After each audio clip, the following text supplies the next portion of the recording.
तो अगले की कड़ी में जो है रूपांतरण के आधार पे शब्द चार दो प्रकार से होते हैं, विकारी होता है और अविकारी।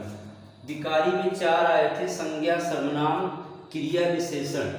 अविकारी में आया था क्रिया विशेषण, समुच्चय बोधक, संबंध बोधक और विस्मयार्थ बोधक। तो विकारी में जो है संज्ञा पढ़ा दिया गया आप लोग को, ठीक है। इसके बाद जो है सर्वनाम पढ़ते हैं। सर्वनाम क्या होता है जान लीजिए। संज्ञा के स्थान पर प्रयुक्त शब्द को सर्वनाम कहते हैं। ऐसा शब्द जो संज्ञा के स्थान पर आए उसे सर्वनाम कहते हैं। जैसे मोहन घर जाता है, तो इसमें मोहन जो है संज्ञा किसी का नाम आया है। अगर मैं इसी को कह दूं वह दिल्ली जाता है, वह दिल्ली जाता है, या फिर कह दूं वह घर जाता है, तो जो वह नाम आया है, जो वह नाम आया है ये हो जाएगा सर्वनाम। मैं कह दूं कि अच्छा देखिए, अब जो सर्वनाम आएंगे, सर्वनाम कई प्रकार से होते हैं, बताएंगे आपको। सर्वनाम 6 प्रकार से होते हैं। पहला है पुरुषवाचक सर्वनाम। तो पुरुषवाचक सर्वनाम जो होगा, पुरुषवाचक सर्वनाम, पुरुषवाचक सर्वनाम को 3 भाग में बांटा गया है। 3 भाग में। 3 भाग कौन कौन है देख लेते हैं। उत्तम, मध्यम और अन्य। पहला है उत्तम पुरुष, मध्यम पुरुष और अन्य पुरुष। 3 होते हैं। उत्तम मतलब ये होता है, उत्तम में जैसे वक्ता द्वारा कही गई किसी बात को, वक्ता जो कहता है, वक्ता जो बात कहता है अपने लिए कहता है, वक्ता कोई बात अपने लिए कहे तो उसे कहते हैं उत्तम पुरुष। वक्ता द्वारा कोई बात जब अपने लिए कहा जाता है तो उसे कहा जाता है उत्तम पुरुष। जैसे मैं कह दूं मैं और हम, जब अपने लिए कोई बात, मैं हम जब अपने लिए कोई बात कहूँगा तो वहाँ पे उत्तम पुरुष होगा। लेकिन जैसे मैं कहूँ कि मैं घर जाता हूँ, हम वहाँ पहुँच गए, तो ये जो होगा ये वर्ड उत्तम पुरुष में आएगा।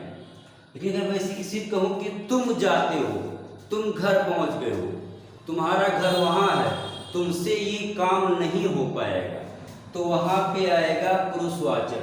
जब वक्ता तुम्हारे लिए, सुनने वाले के लिए, जो सुनते हैं उनके लिए कोई बात कहा जाए तो वहाँ पे ऐसी स्थिति में जो होगा मध्यम पुरुष होगा। जैसे तुम, तुम्हारा, तुमसे इत्यादि, ये सब जो आएंगे ये सब मध्यम में आएंगे।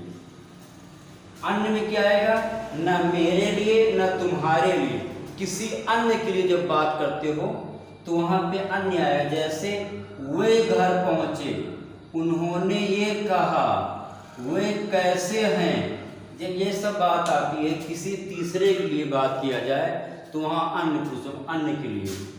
तो पुरुषवाचक के 3 भेद, उत्तम में मैं और हम आएंगे, मध्यम में तुम, तुम्हारा, तुमसे आएगा, अन्य में वे, उन्होंने, वे सब, या किसी अन्य के लिए बात किया जाए तो वहाँ पे जो होगा अन्य पुरुष आएगा।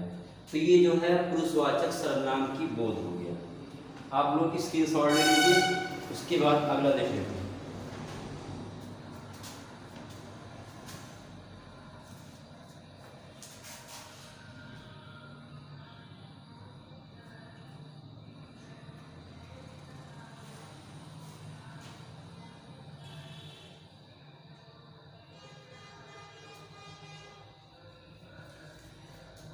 देखिएगा,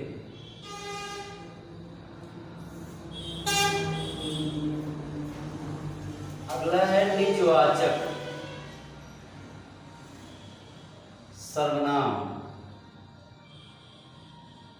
सुनिएगा, इसमें भी जो है वक्ता अपने लिए कोई बात करता है। वक्ता मतलब बोलने वाला अपने लिए कोई बात करता है, अपने लिए कोई बात करता है, लेकिन इसका असर सीधा कर्म पर पड़ता है। लेकिन इसका जो असर पड़ता है वो सीधा पड़ता है कर्म पर। जैसे मैं आप ही खा लूंगा, आप ही खा लूंगा। यहाँ अपने आप नहीं आएगा, क्योंकि अपने और आप दोनों मतलब एक ही होता है। तो मैं आप ही खा लूंगा, मैं भी आया है और आप भी आया है, तो मैं जो होगा ये तो पुरुषवाचक में आएगा, लेकिन आप नाम आ गया है, मैं आप ही खा लूंगा। देखिए इसमें भी जो है प्रधान तो क्या हो रहा है, वक्ता हो रहा है, लेकिन जो प्रभाव पड़ रहा है इस काम करने का ये कर्म पे आ रहा है। जैसे आप भले तो जग भला। सॉरी लाइट कट गई है, तो आज के उतना ही, ठीक है, और आगे जो है इसमें कल पढ़ लेंगे। धन्यवाद, जय हिंद।